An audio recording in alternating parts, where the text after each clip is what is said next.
एक चुटकी जहर। आरती का विवाह एक संस्कारी परिवार में हुआ।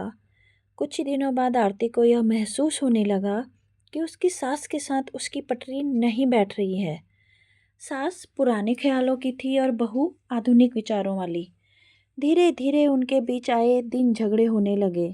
दिन बीतते गए पर हालात सुधरने की बजाय बिगड़ते गए।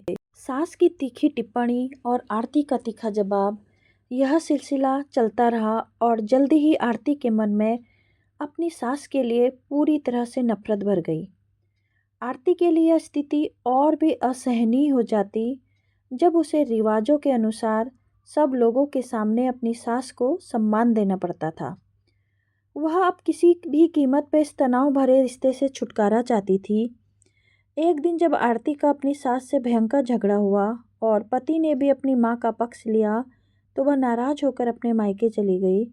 उसके पिता एक आयुर्वेदिक डॉक्टर थे। आरती ने रो रो कर अपनी व्यथा पिता को सुनाई और गुस्से में कहा, पिताजी आप मुझे कोई जहरीली दवा दे दीजिए जो मैं जाकर उस बुढ़िया को पिला दूँ, नहीं तो अब मैं ससुराल नहीं जाऊंगी। बेटी का दुख देखकर पिता ने प्यार से उसके सिर पर हाथ फेरा और कहा, बेटी अगर तुम अपनी सास को जहर खिलाकर मार दोगी तो पुलिस तुम्हें और साथ ही मुझे भी पकड़ लेगी, इसलिए ऐसा करना ठीक नहीं होगा। लेकिन आरती जिद पर अड़ी रही। कुछ देर सोचने के बाद पिता बोले, ठीक है मैं तुम्हें जहर दूंगा, पर एक शर्त है, मैं तुम्हें जेल जाते हुए नहीं देख सकता, इसलिए जैसे मैं कहूँ वैसे ही तुम करना। पिता ने एक पुड़िया में पाउडर बांधकर आरती के हाथ में दिया और कहा, यह जहर है, तुम्हें रोजाना अपनी सास के भोजन में सिर्फ एक चुटकी मिलाना है। कम मात्रा होने के कारण वह एकदम से नहीं मरेगी, बल्कि धीरे धीरे 5-6 महीनों में कमज़ोर होकर मर जाएगी और लोग समझेंगे कि यह एक स्वाभाविक मौत थी। पिता ने आगे सख्ती से कहा, लेकिन तुम्हें बेहद सावधान रहना होगा, इसलिए आज के बाद तुम अपनी सास से बिल्कुल झगड़ा नहीं करोगी, बल्कि उसकी सेवा करोगी। वह जो भी टीका टिप्पणी करे तुम चुपचाप सुन लोगी और कोई जवाब नहीं दोगी। बोलो कर पाओगी यह सब? आरती ने सोचा 6 महीने की ही तो बात है और उसने पिता की बात मान ली। जहर की पुड़िया लेकर वह ससुराल लौट आई।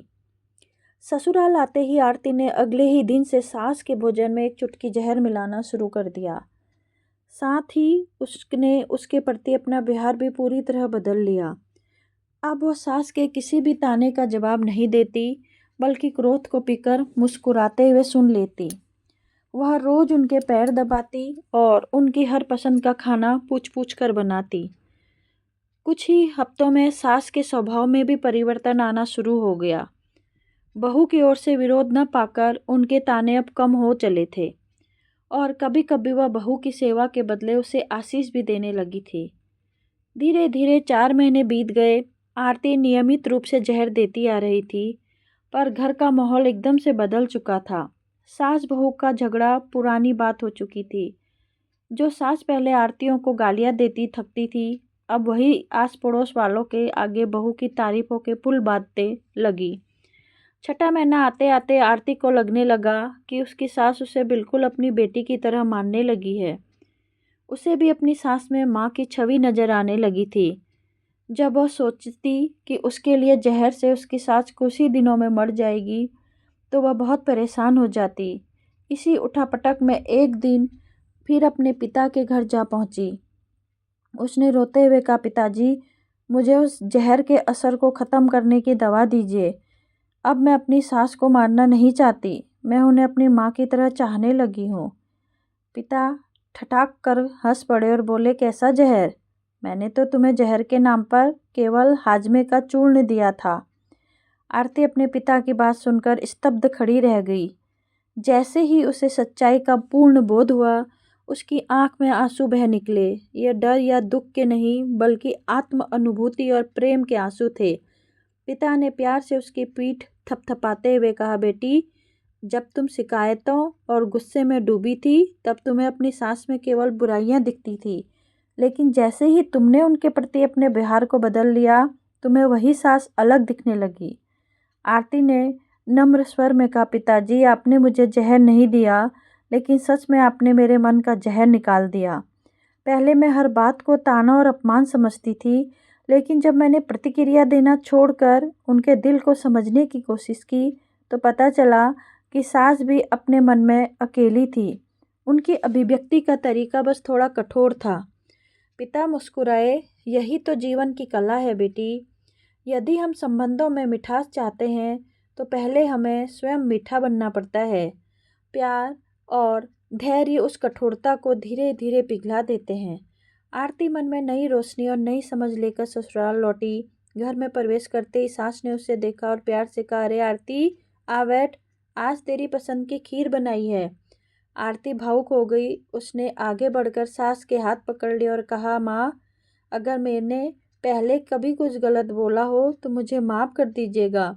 मैं अब सच में आपको दिल से अपनी माँ मानती हूँ। सास की आंखें भर आई। अरे पगली, माँ बेटी के बीच क्या माफ़ी? तूने पिछले कुछ महीनों में जितना मेरा ख्याल रखा है, उतना शायद मेरी अपनी बेटी भी नहीं रख पाती। मैंने तो सोचा है कि भगवान ने मुझे बहू के रूप में बेटी ही दे दी है।